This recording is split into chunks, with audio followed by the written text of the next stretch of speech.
자, 함께 하나님 말씀 보겠습니다. 오늘 함께 나눌 하나님 말씀은 신약 성경 마태복음 11장입니다. 마태복음 11장 16절에서 24절까지 말씀.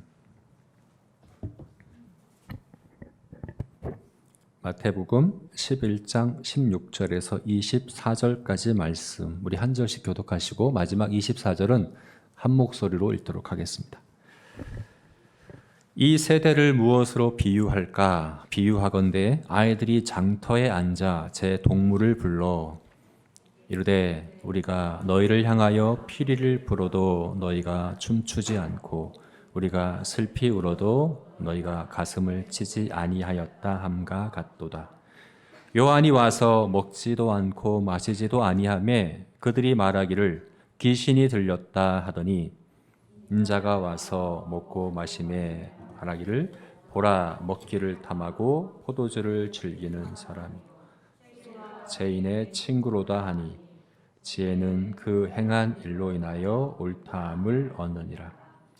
예수께서 권능을 가장 많이 행하신 고을들이 회개하지 아니하므로 그때에 책망하시되 화 있을진저 고라시나 화 있을진저 벳세다야 너에게 행한 모든 권능을 두로와 시돈에서 행하였더라면 그들이 벌써 베옷을 입고 죄에 앉아 회개하였으리라.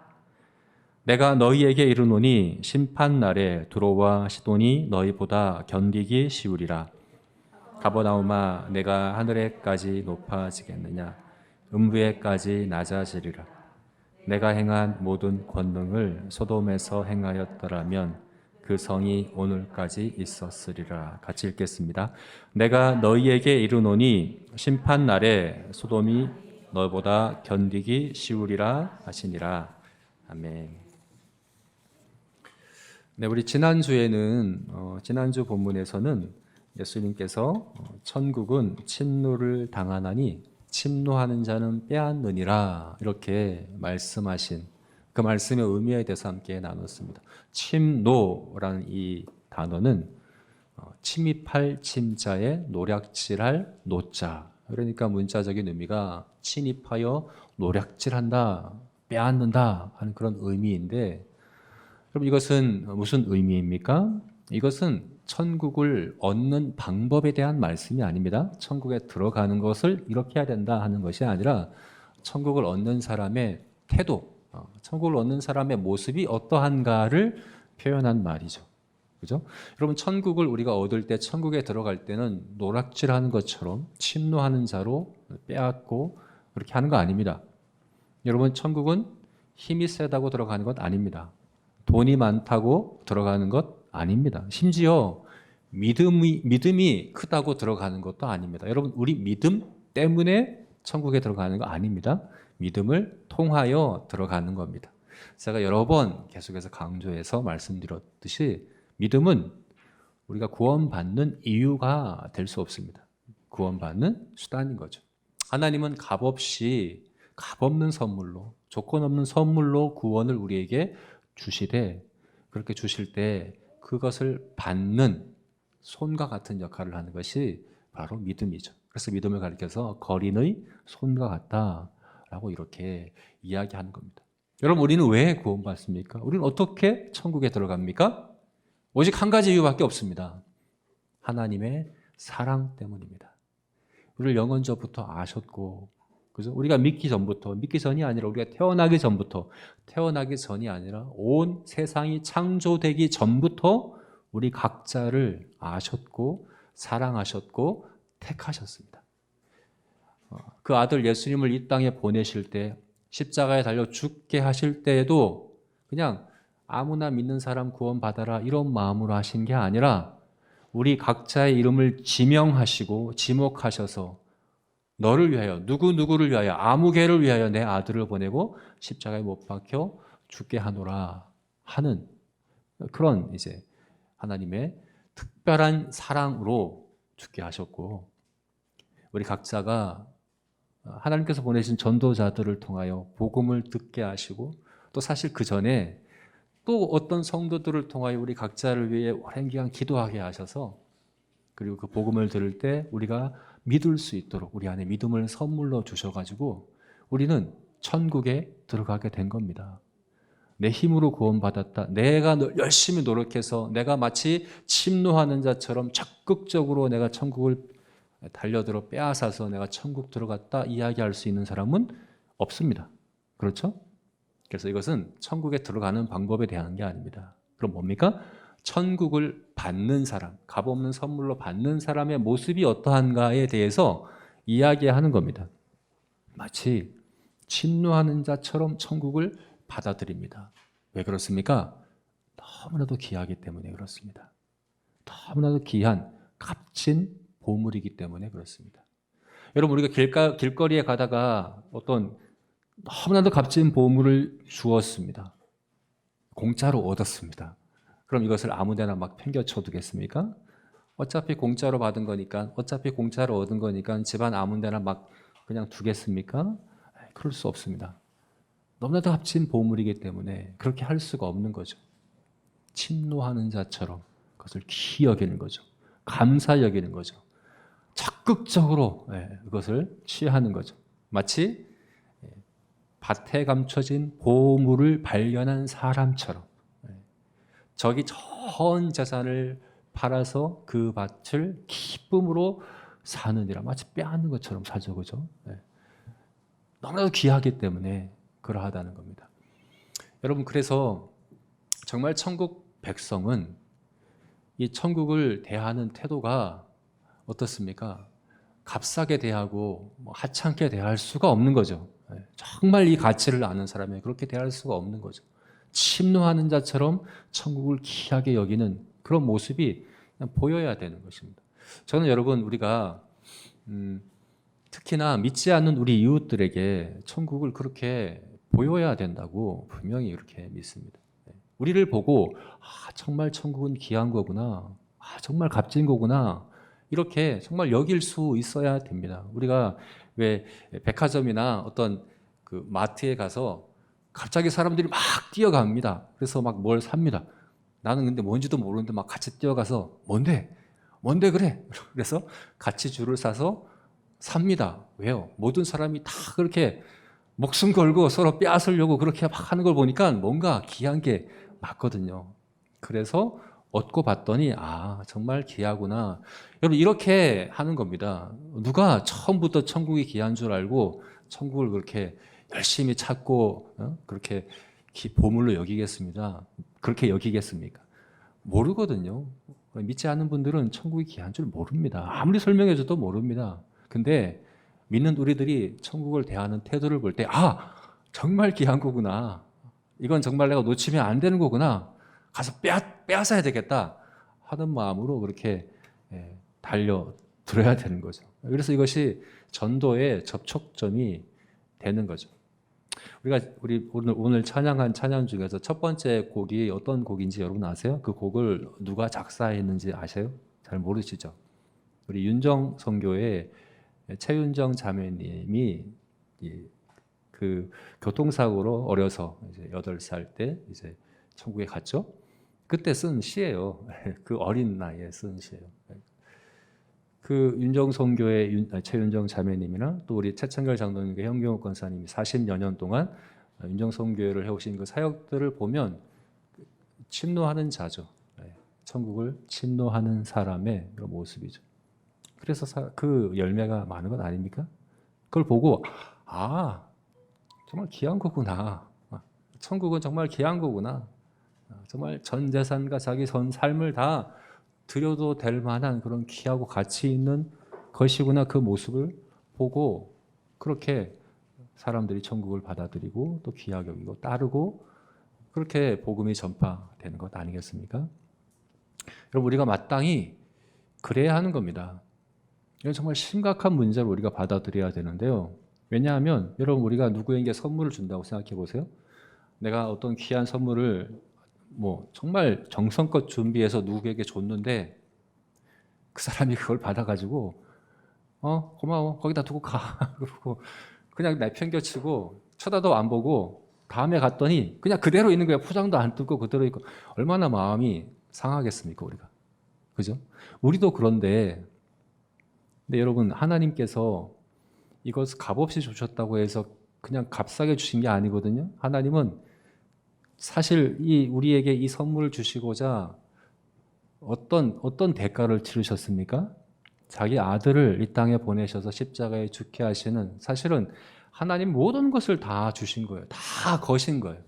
가장 값비싼 대가를 치르신 선물이에요. 우리 값없이 주어졌지만 그렇게 주셨는데, 이것을 그렇게 하찮게 여긴다고 한다면, 그러니까 침노하는 자처럼 대하지 않는다고 한다면, 여러분, 그것은 모욕하는 겁니다.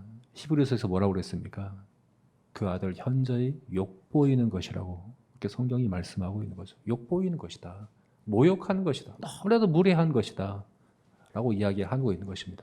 여러분, 그것만 얘기하는 게 아니라 오늘 말씀을 보니까 이것은 심판받는다라고 말씀하시죠. 단순히 그냥 하나님을 모욕하고 무례한 정도가 아니라 이것은 우리에게 있어서 심각한 심판을 받아야 될 심각한 죄다라고 오늘 말씀에서 이야기하고 있는 거죠. 오늘 예수님께서 이렇게 말씀하시잖아요. 20절부터 24절까지 말씀해서 예수님께서 가장 많은 권능을 행하신 세 도시 고라신과 벳세다와 가버나움아, 네가 소돔보다, 마지막 날에 소돔 땅보다, 오히려 소돔 땅이 너희보다 견디기가 쉬울 것이다. 두로와 시돈이 너희보다 심판 날에 더 견디기가 쉬울 것이다. 너희가 그보다 더 큰 심판을 받게 될 것이다. 왜요? 예수님께서 가장 많은 권능을 행하신 곳이거든요.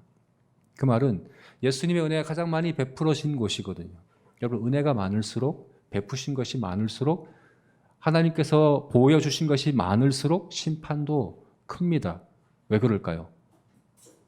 하나님께서 우리에게 은혜를 주셨는데 그 은혜의 크기만큼 사실은 우리가 죄를 짓는다고 한다면 그 은혜의 크기를 거슬러서 죄를 짓는 거기 때문에 은혜가 크면 클수록 그 거스른 죄도 클 수밖에 없는 것이거든요.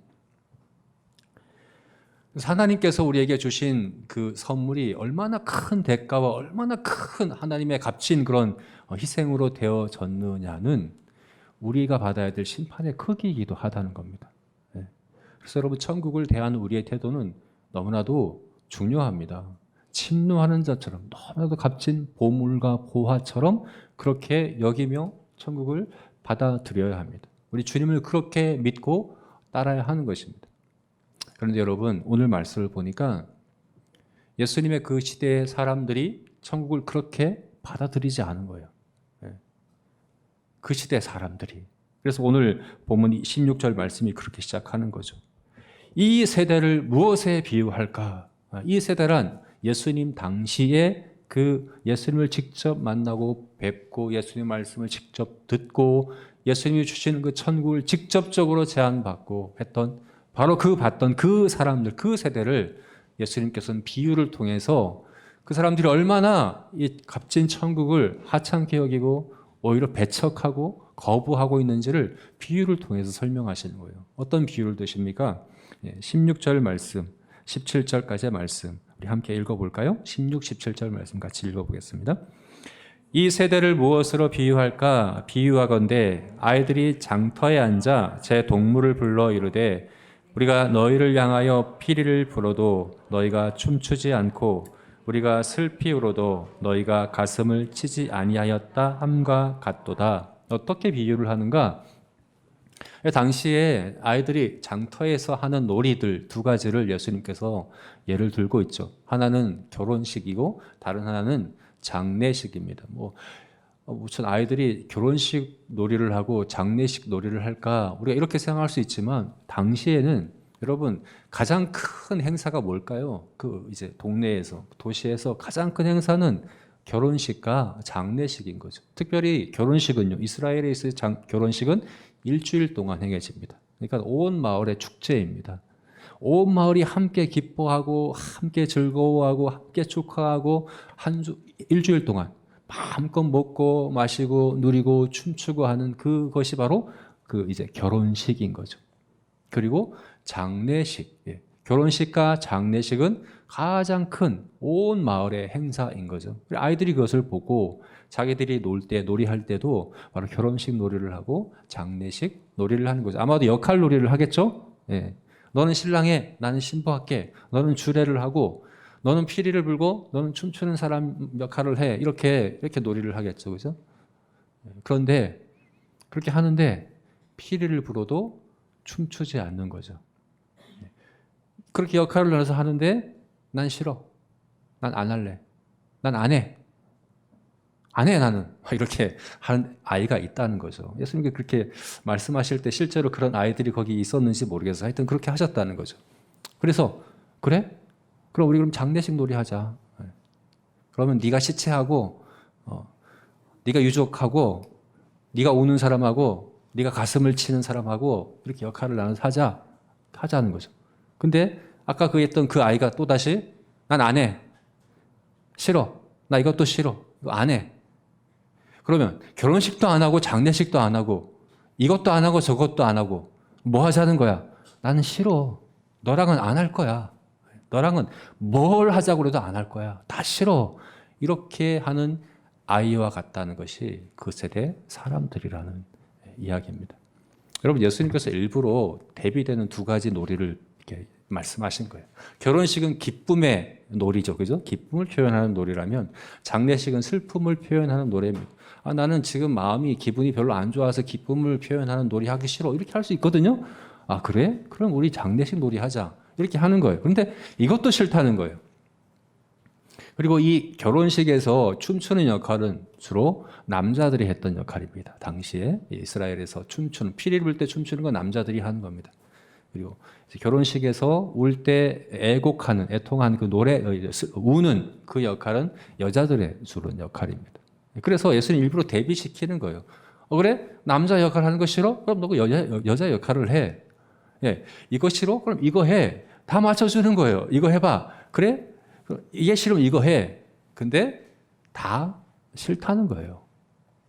다른데 이유가 있잖아요. 이건 논리적으로 설명이 안 돼요. 이성적으로 설명이 안 돼요. 어떤 이유를 찾으려고 해도 찾을 수가 없어요. 그런데 무조건 싫어. 나는 네가 싫어. 너하고 노는 거 싫어. 나하고는 아무것도 안 할 거야. 이런 마음으로 당시에 사람들이 예수님을 대했다는 겁니다. 천국을 그런 마음으로 대했다는 겁니다. 왜 그럴까요? 그 이유가 뭘까요? 왜 이렇게 귀한, 너무나도 값진, 너무나도 그 큰 희생과 대가를 치러서 하나님께서 주시는 너무나도 귀한 보물인데, 보화인데, 값없이 주시는데 왜 이렇게 대합니까? 왜 이렇게 거부합니까? 여러분, 이해가 되세요? 네. 이해가 되십니까? 그 이유가 뭘까요, 도대체? 그 이유를 오늘 예수님께서 말씀하시려고 하는 겁니다. 이것은 당시에 그 세대 사람들만 해당되는 거 아닙니다. 오늘날에도 많은 사람들이 천국을 그렇게 대하잖아요. 복음을 그렇게 대하잖아요. 값없는 선물로 영생의 선물을, 천국을, 보화를 주겠다는데 싫어. 나는 싫어. 이렇게 거부하고 있지 않습니까? 또 우리들은 어떻습니까? 너무나 귀한 보화고 보물인데 그 보화와 보물을 그렇게 침노하는 자처럼 대하지 못할 때도 우리가 너무나도 많지 않습니까? 그죠? 보물을 보물로 대하지 못하는 우리들의 모습을 우리도 스스로 이렇게 발견할 때가 많지 않습니까? 여러분, 그 이유가 뭡니까? 도대체 그 이유가 뭡니까? 그 이유가 답답해서 주님께서는 이제 세례 요한에 대해서 말씀하시다가 세례 요한처럼 그렇게 침노하지 못하는 사람들에게 그 이유에 대해서 지금 말씀하시는 겁니다. 그 이유가 뭘까? 그 이유에 대해서 우리가 한번 생각해 봤으면 좋겠습니다. 그 이유가 뭘까? 먼저 증거가 부족해서 그렇다라고 우리가 생각할 수 있어요. 증거가 부족해서. 증거가 없어서. 정말 나는 믿고 싶은데 나는 믿을 마음이 있는데 증거가 부족하잖아. 증거만 있으면 내가 믿을게. 이렇게 생각하는 사람들이 있을 수가 있습니다. 여러분, 그런 경우 자주 보지 않습니까? 우리가 복음을 전하면 또 예수님을 소개하고 천국을 얘기하면 어떻게 얘기합니까? 보여줘봐. 증거를 보여줘봐. 하나님 살아계시다는 증거를 내 눈앞에 보여줘봐. 직접 보여줘봐. 지금 내 눈앞에서 맹인이 눈을 뜨고 안전매가 일어나고 중풍병자가 막 뛰고 이런 것보다 아예 이런 외과적으로 아예 손과 팔이 잘린 사람이 갑자기 내 눈앞에서 손과 팔이 생기고 이런 일들이 내 눈앞에 일어나면 내가 믿을게. 이런 경우 있지 않습니까? 하나님 정말 살아계시면 한 번이라도 내 눈앞에 보여주면 음성이라도 들려주면 내가 믿을게. 근데 증거가 없잖아. 하나님 살아계시다는 증거가 어디 있는데 하나님이 정말 말씀하신 그 천국이 진짜라는 증거가 어디 있는데 내가 믿어? 라고 이야기하는 사람들이 있을 수 있습니다. 그 믿음의 이유가 증거가 부족해서다 라고 생각하는 경우죠. 그런데 여러분 그렇지가 않습니다. 오늘 20절에서 24절 말씀에서 예수님께서 그걸 말씀하시는 겁니다. 우리 20절에서 24절 말씀 같이 한번 읽어볼까요?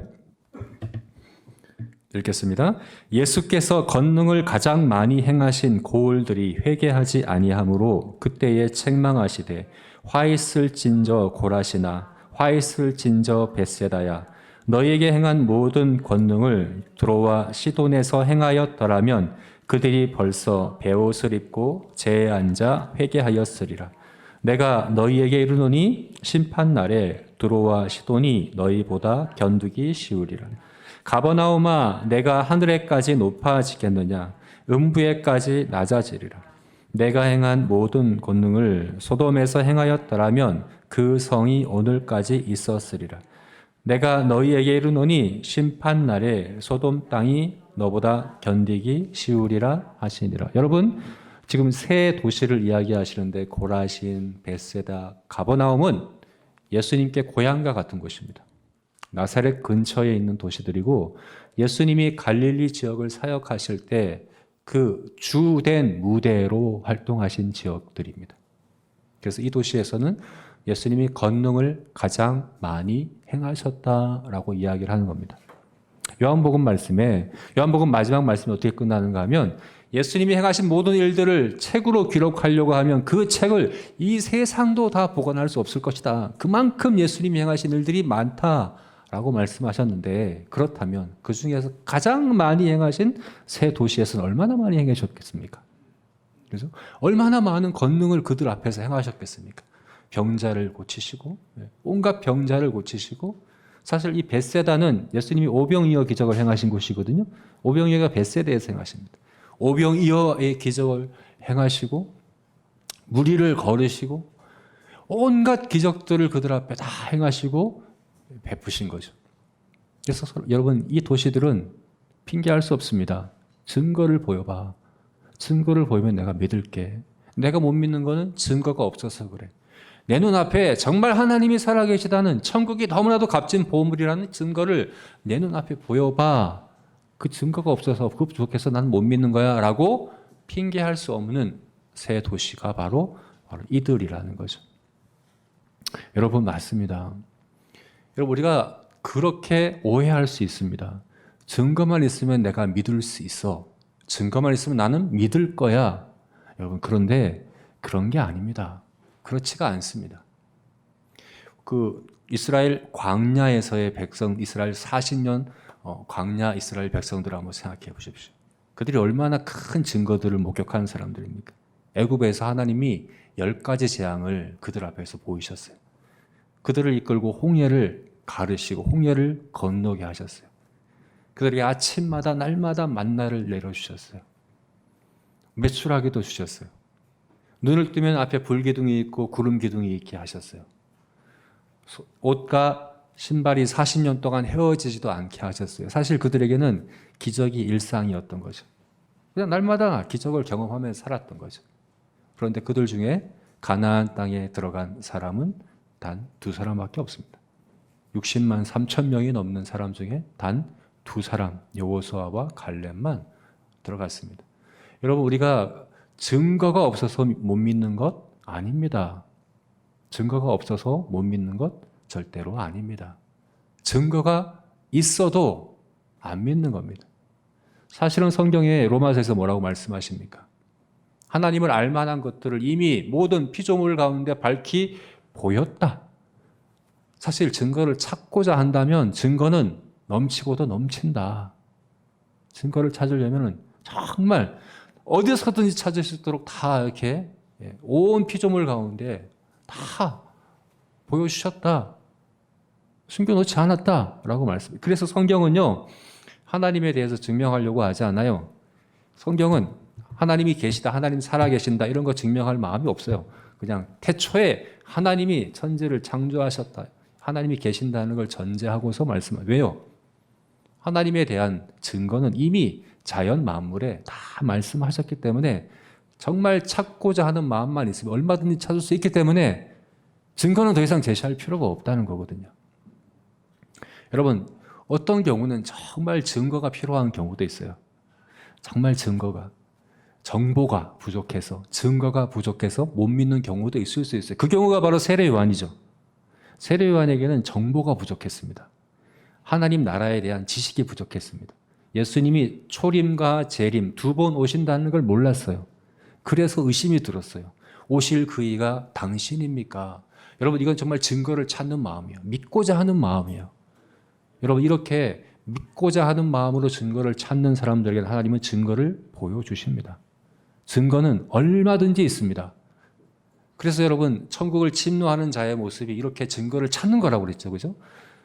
그냥 넘어가지 않고 정말 그런가? 정말 내가 믿고 싶습니다. 정말 내가 더 확실하고 견고하고 분명한 믿음에 이루고 싶습니다. 나에게 증거를 보여주십시오. 확실한 증거를 알게 해주십시오. 이렇게 구하는 사람은 주님께서 기뻐하십니다. 오히려 기뻐하시고 칭찬하십니다. 그런데 대부분은 증거를 가져와 하는 사람들의 대부분은 믿을 마음이 없는 겁니다. 핑계예요. 증거 줘봐. 사실은 증거는 널렸는데 또 뭘 달라는 겁니까? 그래서 증거가 부족해서 안 믿는 거다? 이거 핑계에 불과한 겁니다. 여러분, 그 당시에 그 세대 사람들이, 그리고 지금 이 세대의 사람들이 증거가 부족해서 우리가 천국을 침노하는 것처럼 대하지 못하는 것 아닙니다. 다른 데 원인이 있는 겁니다. 그럼 어떤 원인일까요? 또 다른 어떤 이유를 우리가 들 수 있습니까? 어떤 사람들은 기회가 없어서 그래. 이렇게 핑계할 수 있습니다. 난 믿고 싶어. 나는 그것을 정말 알고 싶어. 근데 기회가 없잖아. 난 너무 바쁘거든. 이렇게 핑계하는 사람들이 많이 있을 수 있죠. 여러분, 이것도 핑계일 뿐입니다. 그래서 예수님께서는 오늘 비유에서 장터에서 노는 아이들을 비유를 든 겁니다. 어디 멀리 있는 겁니까? 찾기 힘든 곳입니까? 찾아가기 어려운 곳입니까? 아닙니다. 얼마든지 쉽게 가까이 있어서 얼마든지 볼 수 있고 찾을 수 있는 그곳에서 천국 복음이 전해지는 거예요. 거기서 주시는 거예요. 어려운 거 아닙니다. 바빠서 그래. 난 너무나도 바빠서 믿을 수 없어. 너무나도 바빠서 교회 갈 수 없어. 너무나 바빠서 사실은 천국은 지금 내가 신경 쓸 수 없어. 여러분, 핑계입니다. 아무리 바빠도, 아무리 코로나라도 해야 될 건 다 하지 않습니까? 그죠? 할 건 다 하지 않습니까? 정말 바빠서 못 합니까? 아닙니다. 정말 코로나를 통해서 보게 되는 게 그런 것 같아요. 어떤 상황에서도 할 건 다 하더라고요. 그리고 할 건 다 하게 되더라고요. 절대로 그것은 핑계일 뿐입니다. 오히려 고라시나 벳세다야, 가버나움아, 예수님이 가장 가까이에서 늘 예수님을 대하고 예수님 고향과 같은, 예수님을 어려서부터 다 알던 그 사람들, 그들에게 지금 그렇게 말씀하시는 거죠.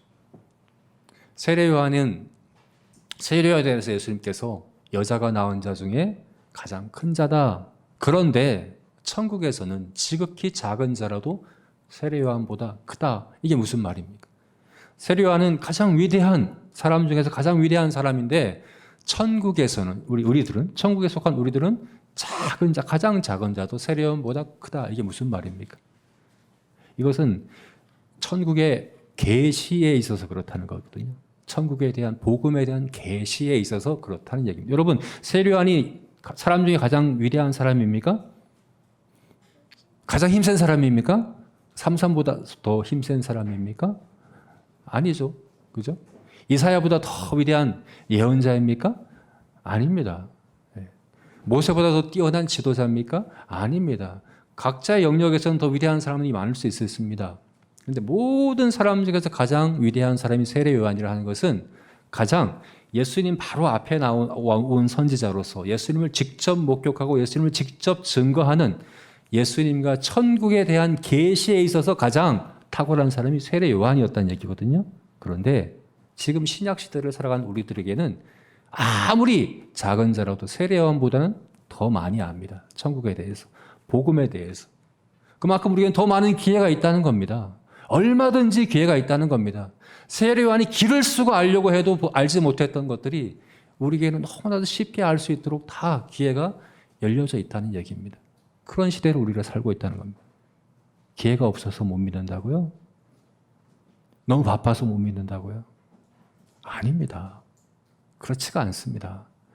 우리는 너무나도 너무나도 많은 기회와 조건들을 이미 갖춘 사람들입니다. 그런데 여러분, 이게 얼마나 더 무서운 일입니까? 앞에서 말씀드렸듯이 받은 은혜가 크면 클수록, 받은 계시가 크면 클수록 그 책임도 큽니다. 은혜가 크면 그 은혜를 거슬러서 죄를 짓는다면 그만큼 더 큰 죄를 짓는 것이기 때문에 그렇다는 겁니다. 세례 요한보다 훨씬 많은 그런 천국에 대한 계시와 복음을 받은 우리들이 천국을 그만큼 세례 요한만큼도 귀하게 여기지 않고 침노하지 않는다고 한다면 그건 정말 핑계할 수 없는, 그죠? 큰 죄이고 또 큰 심판의 그런 대상이, 이유가 된다고 주님께서 그렇게 말씀하고 있는 것입니다. 기회가 없고 바빠? 아닙니다. 마음이 없는 거죠. 그죠? 믿을 마음이 없는 거죠. 난 안 해. 너랑은 안 해. 네가 결혼식 하자 그래도 난 안 해. 장례식 하자 그래도 안 해. 그냥 싫어. 네가 싫어. 너랑은 안 해. 이렇게 얘기하는 거죠. 다른 데 여러 가지 핑계를 대지만 다 핑계일 뿐이라는 겁니다. 그럼 여러분, 정말 이유가 뭘까요? 정말 믿지 못한 이유가 뭘까요? 그 세대 사람들이 왜 예수님을 그럼 그렇게 못 받아들였을까요? 그 세대 사람들이 왜 예수님이 제시하시는 복음을 받아들이지 않았을까요?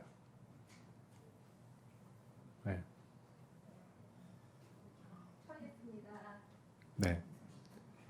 궁금하시죠? 뭘까요, 그 이유가? 네, 그것은 바로 우리가 20절 말씀에서 그 힌트를 찾을 수 있습니다. 20절 말씀에서 예수님께서는 그 이유에 대해서 우리에게 알 수 있도록 힌트를 주셨습니다. 열쇠를 거기에서 우리가 볼 수 있습니다. 우리 20절 말씀 다 같이 한번 읽어보겠습니다. 읽겠습니다.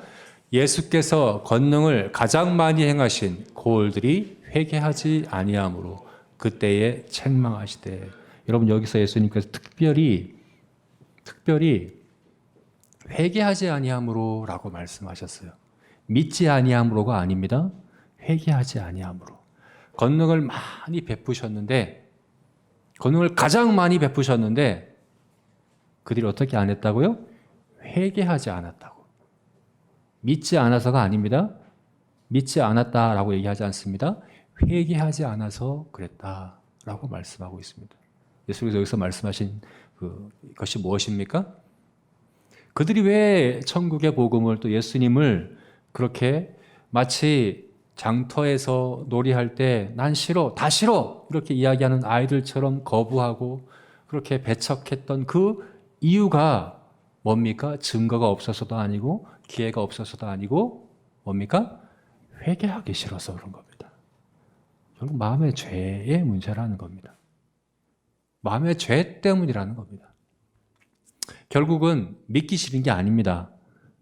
회개하기 싫은 겁니다. 내가 죄인인 걸 인정하기가 싫은 겁니다. 그리고 하나님의 은혜로만 구원받는다는 이 사실을 받아들이기가 싫은 겁니다. 이렇게 비유할 수 있습니다. 아이들은 자주 싸우더라고요. 우리 아이들도 봐도 잘 싸우는데요. 우리 요즘 이제 코로나니까 밖에 더 나가지도 못하고 또 우리 집이 이사를 해가지고 친구도 없어요.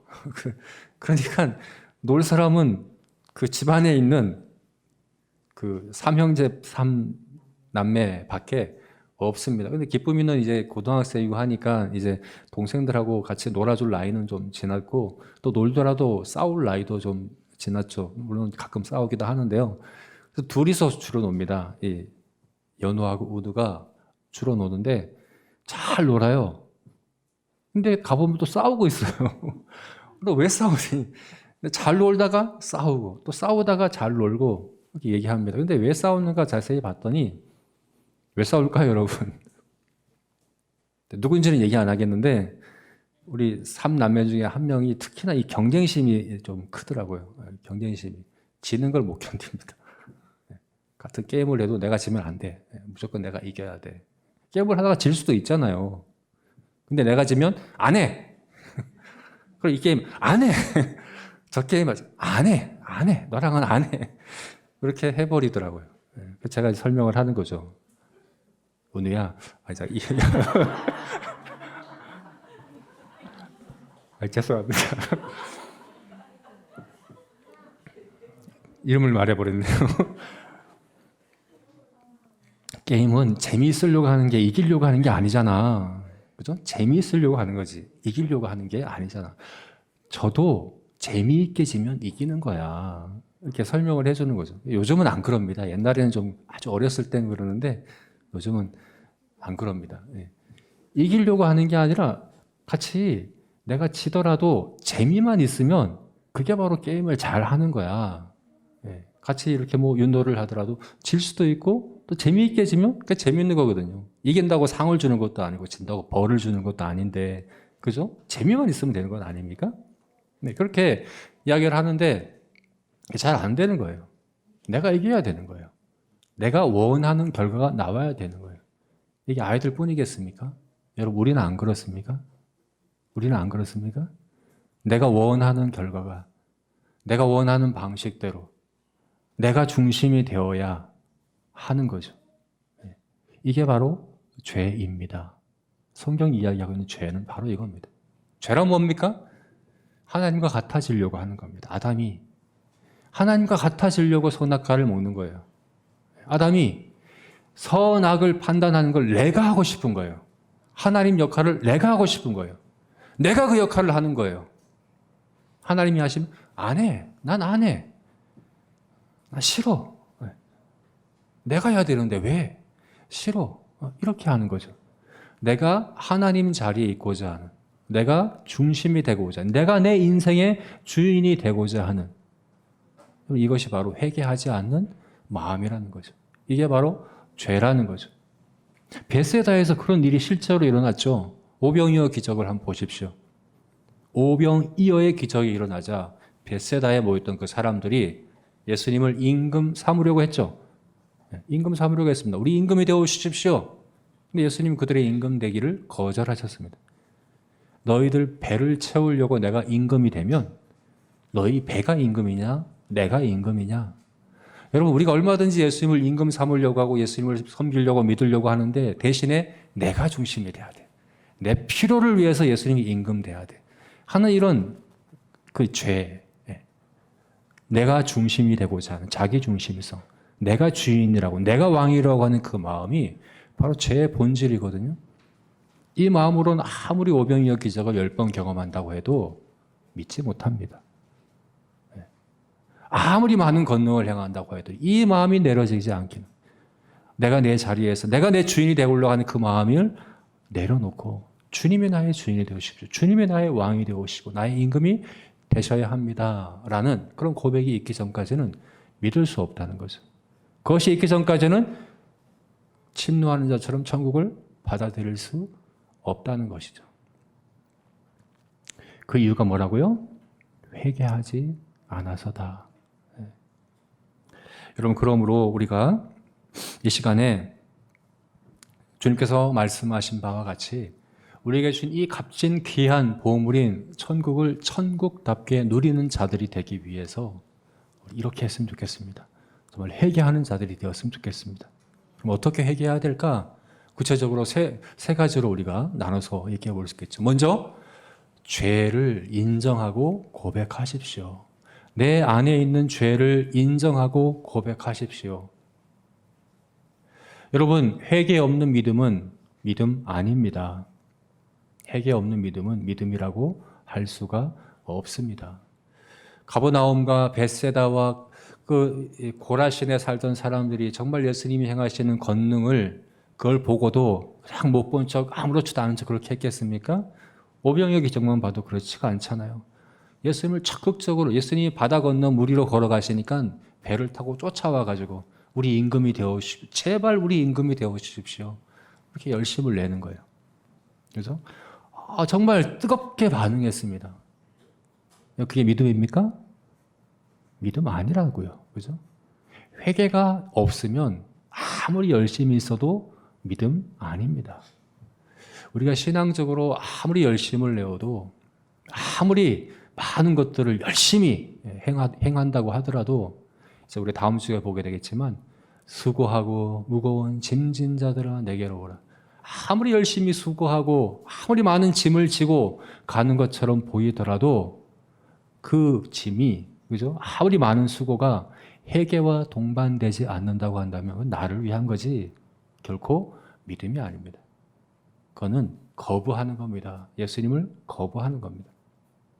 죄를 인정하고 고백해야 합니다. 내 안에 내가 중심되고자 하는, 내가 주인 되고자 하는, 내가 하나님 역할을 맡아야 된다고 고집하는, 내가 원하는 대로 돼, 내 뜻대로 해야 돼. 결혼식도 장례식도 내가 원하는 방식대로, 내가 원하는 결과대로 해야 돼 라고 하는 그렇게 주장하는 죄의 본성이 우리 안에 있다는 것을 인정하시고 고백하시고 적극적으로 그 자리에서 내려와야 하는 것입니다.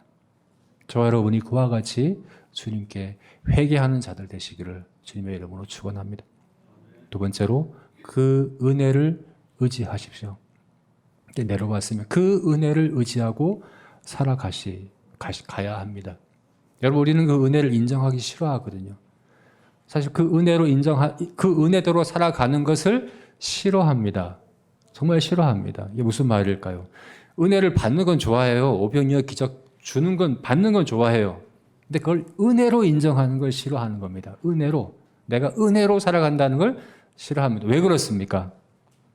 은혜는 주는 자에게 영광이 돌아가기 때문에 그렇습니다. 하나님 우리의 은혜 베푸시는 게 하나님의 영광을 위해서 주시거든요. 그죠? 그래서 우리가 은혜의 영광을 찬송하기 위하여 구원받았다라고 말씀하시잖아요. 하나님 우리에게 주시는 거는 하나님 영광 받으시려고 그래요. 근데 이것이 내가 갖고 있는 것이 내가 가진 돈과 재산과 내 지위와 내 지능, 지식과 내 모든 경력과 이 모든 게 은혜로 받은 게 아니라 내 힘으로 가진 거야. 내 능력으로 가진 거야. 내 수고로 내 열심으로 내가 받은 거야 라고 하면 이게 누구에게 영광이 돌아갑니까? 나에게 영광이 돌아가는 거죠. 내가 중심이 되는 거죠. 내가 주인이 되는 거죠. 그죠? 그래서 내가 하나님 자리에 있고자 하는 죄인은 은혜로 살아가기를 거부합니다. 이게 은혜라는 걸 인정하는 걸 싫어합니다. 사실 그런데 온 세상이 우리 온 삶이 다 하나님의 은혜 아닙니까? 하늘에 온 땅에 하나님의 영광이 가득하다. 하나님의 영광이 가득하다 하는 말씀 무슨? 하나님의 은혜가 가득하다는 얘기거든요. 우리가 눈을 뜨고 바라보면 다 하나님의 은혜거든요. 근데 그것을 인정하기를 싫어하는 거예요. 내 힘으로 살아간다고 고집하고 싶은 거예요. 내가 열심히 노력해서 얻은 거라고 이야기하고 싶은 거예요. 그러나 그렇지가 않습니다. 주님이 나의 주인 되시고 주님이 나의 왕이시며 주님이 우리에게 값없이 주시는 천국의 복음을 받은 천국 백성들은 은혜로 살아갑니다. 은혜에 대한 깨어있는 감각이 있습니다. 은혜를 은혜로 인정할 줄 압니다. 은혜를 진정으로 감사할 줄 압니다. 저와 여러분이 하나님의 은혜를 알 수 있는 그 영적 감각이 더 민감하게 깨어있는 그런 천국 백성이시기를 주님의 이름으로 축원합니다. 마지막으로 말씀에 순종해야 합니다. 주님의 말씀에 순종해야 합니다. 여러분 오늘 19절 말씀에서 주님께서 이렇게 말씀하시죠. 우리 19절 말씀 다시 한번 읽어볼까요? 같이 읽겠습니다. 인자는 와서 먹고 마시며 말하기를 보라 먹기를 탐하고 포도주를 즐기는 사람이요 세리와 죄인의 친구로다 하니 지혜는 그 행한 일로 옳다 인정함을 얻느니라. 지혜는 그 행한 일로 옳다 인정함을 받는 지혜에 대해서 주님께서 말씀하십니다. 지혜에 대하여. 세례 요한에 대해서는 귀신 들린 사람이야. 예수님에 대해서는 먹개를 탐하고 술을 좋아하고 죄인들과 어울려 다니는 사람이야 라고 이렇게 비판하는 그 사람들에게는 뭐가 부족했습니까? 지혜가 부족했다는 거예요. 증거가 부족한 게 아니라 지혜가 부족해. 지혜가 없었다는 거예요. 왜 지혜가 없습니까? 지혜는 어디에서 옵니까? 참된 지혜는 바른 권위 앞에 설 때 옵니다. 바른 권위를 인정할 때 참된 지혜가 옵니다. 예를 들면 이렇습니다. 어떤 사람이 나는 죽은 사람이야, 나는 시체야 라고 이렇게 믿는 사람이 있다고 생각해 보세요. 나는 시체야, 난 죽은 사람이야. 그래서 그 옆에 있는 친구가 아니야, 너 살아있는 사람이야, 너 지금 숨도 쉬고 있잖아, 너 지금 열심히 활동도 하잖아, 근데 왜 너 자꾸 죽었다고 그래? 아니야, 나는 죽은 사람이야. 답답해서 이제 의학서적, 과학서적들을 많이 갖고 와가지고 봐봐, 살아있는 사람은 이렇게 하잖아. 숨 쉬는 사람은 살아있는 사람이잖아. 심장 박동이 뛰는 사람은 살아있는 사람이잖아. 손에 칼로 그으면 피가 흐르는 사람은 살아있는 사람이잖아. 이런 사람은 살아있는 사람이라고 이 책에서 이야기하고 있잖아. 그래, 너 여기 손 대봐. 뛰고 있지? 여기 코에 대봐. 숨 쉬고 있지? 그럼 너 살아있어, 죽어있어? 그랬더니 그 사람이 뭐라고 합니까? 이것 봐. 책도 틀렸잖아. 이렇게 얘기하는 거예요. 과학도 틀렸고 의학도 틀렸고 다 틀렸어. 이렇게 얘기했으니까 이게 틀린 거야. 권위를 어디에다 두는 거예요? 자기에게 권위를 두는 거죠. 그래서 어리석은 거죠. 분별력이 없는 거죠. 통찰력이 없는 거죠. 세상을 바라볼 때 거꾸로 바라보는 거죠. 여러분, 이것은 어디에 권위를 두느냐의 문제라는 겁니다. 참된 지혜는 어디에 권위를 둘 때 옵니까? 바른 진리에 권위를 들고 살아갈 때 참된 지혜가 오는 것입니다. 주님의 말씀은 진리입니다. 그리고 그 진리는 우리를 자유케 합니다. 진리를 알지니 진리가 너희를 자유케 하리라. 하나님의 말씀이 진리입니다.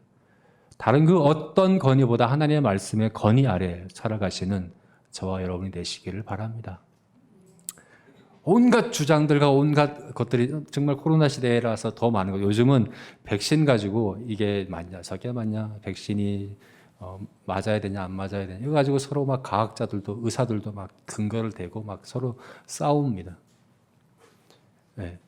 권위를 어디에 두냐에 따라 틀리는 것 같아요. 이런 복잡한 문제들이 하여튼 너무 많은 세상을 우리가 살아갑니다. 뭐 이것뿐이겠습니까? 여러분 각자 하루하루 살아가는 삶에 있어서 선택하고 결정해야 될 일들이 얼마나 많습니까? 네. 그때 여러분 어리석지 않고 지혜롭기 위해서는 어떻게 해야 됩니까? 바른 권위 앞에 순종하십시오. 우리의 최종 권위는 하나님의 말씀이어야 합니다. 성경이어야 합니다. 주님의 뜻이어야 합니다. 세상 모두가 아니라고 해도 말씀이 그렇다고 하면 그게 맞는 겁니다. 거기에 순종하는 자가 참된 통찰력이 있는 사람이며 참된 지혜가 있는 사람이며 세상을 바르게 볼 수 있는 사람이다라고 오늘 본문이 말씀하고 있습니다. 저와 여러분이 그와 같이 주님의 말씀에 최종 권위를 두고 주님의 말씀의 그 권위 앞에서 자유롭게 담대하게 이 세상을 살아가시는 천국 백성 되시기를 주님의 이름으로 축원합니다. 예, 말씀을 맺겠습니다. 여러분에게 있어서 천국은 어떠합니까?